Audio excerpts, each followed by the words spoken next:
চায় তাদের মাথা থেকে এই কুমুত্তি বাইর হয়েছে। এত সুন্দর সুন্দর সংস্কার প্রস্তাব আমরা করলাম, বাংলাদেশের জনগণ করলো, এগুলা সবগুলো তারা বাদ দিয়ে এখন এমন এক প্রস্তাব আছে আসলে তাদের মনের মধ্যে এখনই নির্বাচন কারচুপি করার খায়েশ। এবং বিভিন্ন জায়গায় স্থানীয় পর্যায়ে তারা অলরেডি বলা শুরু করছে আমরা ভোট কেন্দ্র দখল করব।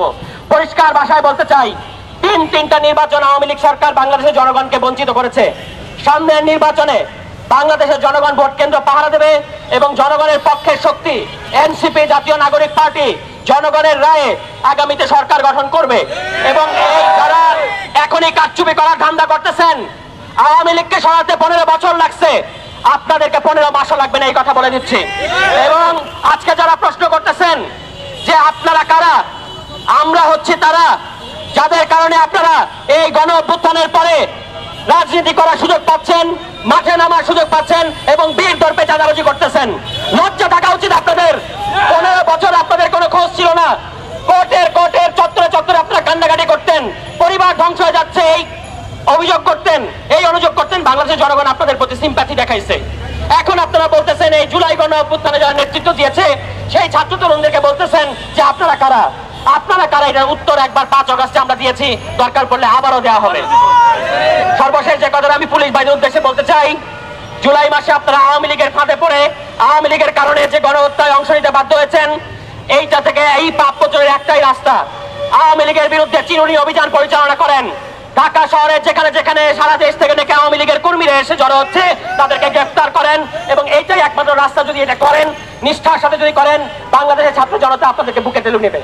কিন্তু যদি আপনাদের নাকের ডগা দিয়ে আওয়ামী লীগ মিছিল করতে পারে তাহলে আমরা ধরে নিব আপনারা প্রশ্রয় দিচ্ছেন। এটা আপনাদেরকে পরিষ্কার করতে হবে যে আপনারা আওয়ামী লীগকে রাস্তায় নামতে দিবেন কি দিবেন না। বাংলাদেশ জাতীয় নাগরিক পার্টি আমরা রাজপথ দখলে রাখবো। ঢাকা মহানগরের প্রত্যেকটা জায়গায় জাতীয় নাগরিক পার্টির পক্ষ থেকে আমরা সবসময় রাজপথে সক্রিয় থাকবো। কোন আওয়ামী লীগ আসে আমরা দেখবো। এবং আরেকটা লাস্ট কথা আমি বলবো, যারা নব্য আওয়ামী লীগ হওয়ার চেষ্টা করতেছেন, খুব ভাবতেছেন মাঠ ফাঁকা, যে জনগণ নাই, ফাঁকা মাঠে গোল দিব। 15 বছরে গোল দিতে পারেন নাই, এখন আর গোল দেওয়ার চেষ্টা করেন না। জনগণ কিন্তু খুব শক্ত ডিফেন্স তৈরি করেছে কারচুপির বিরুদ্ধে, ফ্যাসিবাদের বিরুদ্ধে, দুর্নীতির বিরুদ্ধে, লুটপাটের বিরুদ্ধে, মাদকের বিরুদ্ধে, সন্ত্রাসের বিরুদ্ধে। সুতরাং যারাই সন্ত্রাস করতে চাইবেন, যারাই মাদক কারবারি করতে চাইবেন, যারাই এলাকায় এলাকায় চাঁদাবাজি করতে চাইবেন, ঢাকায় সুশীল হয়ে বিভিন্ন সভা সেমিনারে আপনারা মাঠ গরম করবেন, আর আপনাদের কর্মীরা ওই নরসিংদীতে, ওই ঝালকাঠিতে, ওই শরীয়তপুরে লুটপাট করে সমস্ত কিছু ছাপড়া বানাই দিবে। এই জিনিস আর হতে যাচ্ছে না। জনগণ সচেতন হয়েছে। আপনাদের পিএসরা যে রাজনীতি করতেছে, এলাকার মধ্যে যেইভাবে লুটপাট করতেছে, এই লুটপাট কিন্তু আর করতে দেওয়া হবে না। আওয়ামী লীগ আগামী অতি দ্রুত ইন্টারিম সরকারকে বলতে চাই, কুয়েটের ভিসিকে সরান। ভিসির সরানোর সকল এখতিয়ার আপনাদের আছে। আপনাদের ওই যে রাষ্ট্রপতিকে বসায় রাখছেন, তাকে দিয়ে ভিসিকে এই মুহূর্তে কোন রকম কারণ দর্শানোর নোটিশ বাদে ভিসিকে এখান থেকে সরান। আদারওয়াইজ কিন্তু কুয়েট মুখে আমরা লং মার্চ করতে বাধ্য হব। এবং 2 নম্বর কথা হচ্ছে যে এই যে আওয়ামী লীগকে যারা আমাদেরকে আইন কানুন দেখাইতেছেন যে আওয়ামী লীগ নিষিদ্ধ করার আইন নাই, আইন মন্ত্রী সহ সরকারের সংশ্লিষ্ট সকল অধিদপ্তরকে আমরা বলতে চাই, নির্বাচনের আগেই আওয়ামী লীগ প্রশ্নের সমাধান আসেন। আওয়ামী লীগের নিবন্ধন বাতিল করা ছাড়া বাংলাদেশে কোনো সুষ্ঠু নির্বাচন হওয়া সম্ভব না। এই বলে আমি আমার বক্তব্য শেষ করছি। নির্বাচনের আগে আওয়ামী লীগের বিচার, শেখ হাসিনার বিচার, এগুলোর প্রশ্নে আমরা এবং সংস্কার প্রশ্নে আমরা সকল পক্ষকে আন্তরিক দেখতে চাই। যদি আপনারা এগুলো দেখতে চান, অবশ্যই আমরা নির্বাচনের পক্ষে খুব ইতিবাচক আছে এবং আমরা থাকবো, কিন্তু বিচার এবং সংস্কার প্রশ্নে কোনো রকম ছাড় দেওয়া হবে না। সবাইকে ধন্যবাদ।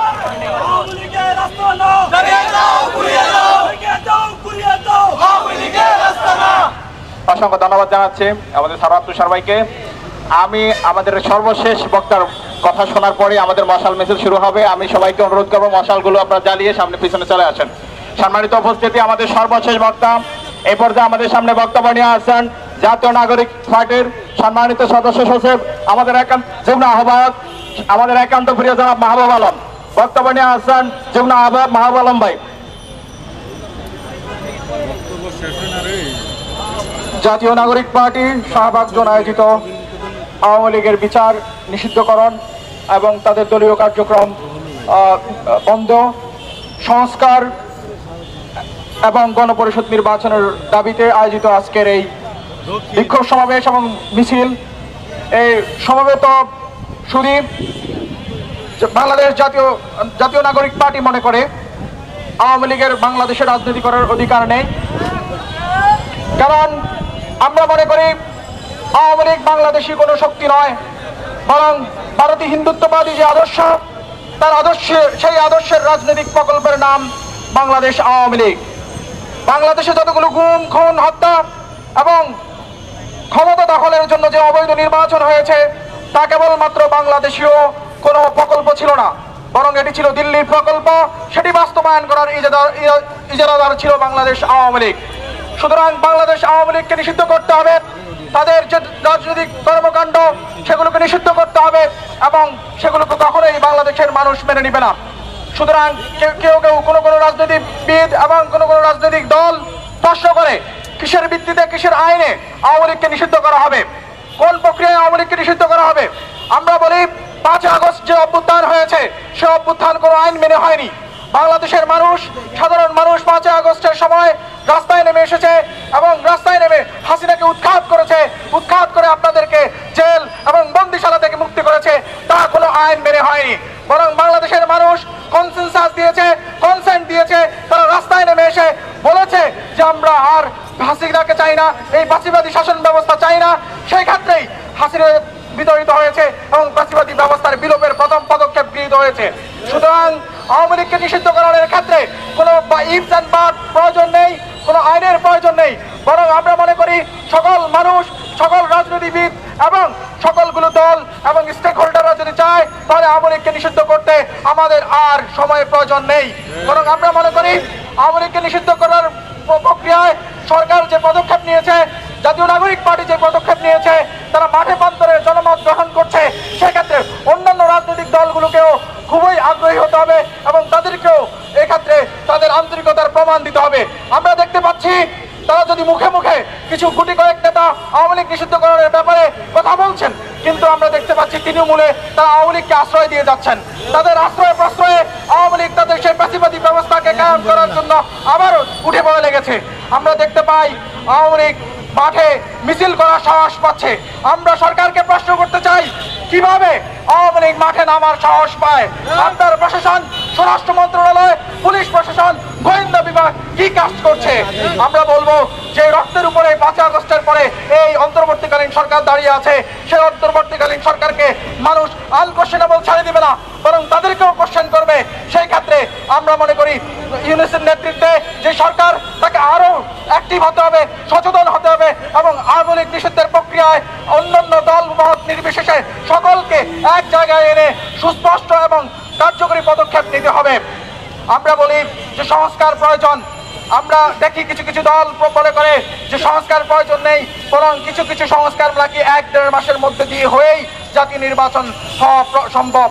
আমরা বলি যে গত 15 বছরের যে লুটপাট, যে সন্ত্রাসের অভয়ারণ্য, ফ্যাসিবাদী ব্যবস্থা, সেই ফ্যাসিবাদী ব্যবস্থার বিলোপ, আমরা মনে করি প্রাতিষ্ঠানিক সংস্কার এবং যে সকল কালো আইন দ্বারা তৈরি হয়েছিল সে সকল কালো আইনের সংশোধন ব্যতীত সম্ভব নয়। সুতরাং আমরা বলি নির্বাচন অবশ্যই হবে, সঠিক সময় নির্বাচন হবে। প্রধান উপদেষ্টা বলেছেন ডিসেম্বর থেকে জুনের মধ্যে একটি ডেডলাইন রয়েছে, তার মধ্যেই নির্বাচন হবে। জাতীয় নাগরিক পার্টি মনে করে মৌলিক সংস্কারগুলো হলে তারপর নির্বাচন হতে কোনো বাধা নেই। আমরা বলি গত 15 বছর ধরে মানুষ অন্যান্য অধিকারের সাথে যে একটি অধিকারের জন্য লড়াই করেছে, তা হচ্ছে ভোটের অধিকার। কিন্তু জাতীয় নাগরিক পার্টি বলে যে ভোটের অধিকার প্রতিষ্ঠা করার জন্যই পূর্বে সংস্কারগুলো প্রয়োজন।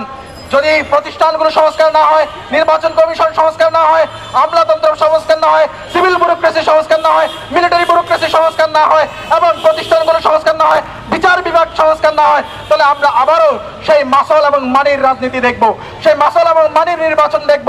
সেই নির্বাচনে যে সাধারণ মানুষের অভিমত এবং সাধারণ মানুষের ইচ্ছা আকাঙ্ক্ষা এবং 5 আগস্টের শহীদদের ইচ্ছা আকাঙ্ক্ষার প্রতিফলন ঘটবে না। তাই আমরা বলি সংস্কার অবশ্যই হতে হবে, 5 আগস্টের যে ভিকটিম তাদের বিচার অবশ্যই হতে হবে। তারপরেই আমরা একটি ডেমোক্রেটিক ট্রানজিশনের জন্য একটি অংশগ্রহণমূলক অবাধ সুষ্ঠু নির্বাচনের দিকে এগিয়ে যাব। এর আগে নির্বাচনের জন্য এই দেশের মানুষ প্রস্তুত নয়। এই দেশের মানুষ সংস্কার চায়, বিচার চায় এবং নির্বাচনে চায়। সুতরাং সংস্কার, নির্বাচন, বিচারকে সামনাসামনি না দাঁড়াতে, মুখোমুখি না করে, বরং একটি অপরটির পরে আসবে, সেই জায়গায় রাজনৈতিক দলগুলোকে আন্তরিক হওয়ার জন্য অনুরোধ করছি। আমরা মনে করি গণপরিষদ নির্বাচনের মাধ্যমে আমরা একটি নতুন সংবিধান তৈরি করব। জাতীয় নাগরিক পার্টি বলেছিল 1 দফার ঘোষণা দিন যে একটি ফ্যাসিবাদী বিলোপের জন্য 1 দফা। আমরা আমাদের দলের যেদিন আনুষ্ঠানিক ঘোষণা হয়েছিল সেদিন আমরা বলেছি আমরা সেকেন্ড রিপাবলিক চাই। সেকেন্ড রিপাবলিক মানে হচ্ছে নতুন সংবিধান। সেই নতুন সংবিধান প্রণয়নের জন্য আমরা যে একটি আইনগত কাঠামো তৈরি করব, সেটার জন্য আমরা মনে করি গণপরিষদ নির্বাচনের মাধ্যমে, জাতীয় সংসদ এবং গণপরিষদের নির্বাচনের মাধ্যমে একসাথে হয়ে সেটাকে গণপরিষদের স্ট্যাটাস দিয়ে আমাদেরকে নতুন করে সংবিধান প্রণয়ন করতে হবে। কেননা এই সংবিধানকে অক্ষুণ্ণ রেখে, অক্ষত রেখে, অপরিবর্তিত রেখে আমরা মনে করি কোনোভাবেই বাংলাদেশে একটি সুন্দর, সুষ্ঠু, অবাধ এবং পার্টিসিপেটরি ইলেকশন হওয়া সম্ভব নয়। সুতরাং আমরা আজকের এই বিক্ষোভ সমাবেশ থেকে বলতে চাই, জাতীয় নাগরিক পার্টি সংস্কার, বিচার এবং একই সাথে একটি অবাধ, সুষ্ঠু এবং অংশগ্রহণমূলক নির্বাচনের জন্য মাঠে আছে, মাঠে থাকবে এবং মাঠে প্রান্তরে প্রত্যেক জনমতের মানুষকে একত্রিত করে আগামী দিনে সংগ্রাম গড়ে তুলবে, যেন কোনোভাবেই এই বিপ্লব, এই অভ্যুত্থান ব্যাহত না হয়, চিন্তাই না হয়। আমরা তাই দেশের সমস্ত মানুষকে, সমস্ত শ্রেণী পেশার মানুষকে আহ্বান জানাবো, জাতীয় নাগরিক পার্টির সাথে আপনারা থাকুন। জাতীয় নাগরিক পার্টি আরো সুন্দর কর্মসূচি নিয়ে, জনগণের কর্মসূচি নিয়ে আপনাদের কাছে উপস্থিত, তৃণমূল পর্যন্ত যাবে, সেই আহ্বান ব্যক্ত করে আজকের এই সমাবেশ সবাইকে ধন্যবাদ জানিয়ে শেষ করছি। আসসালামু আলাইকুম।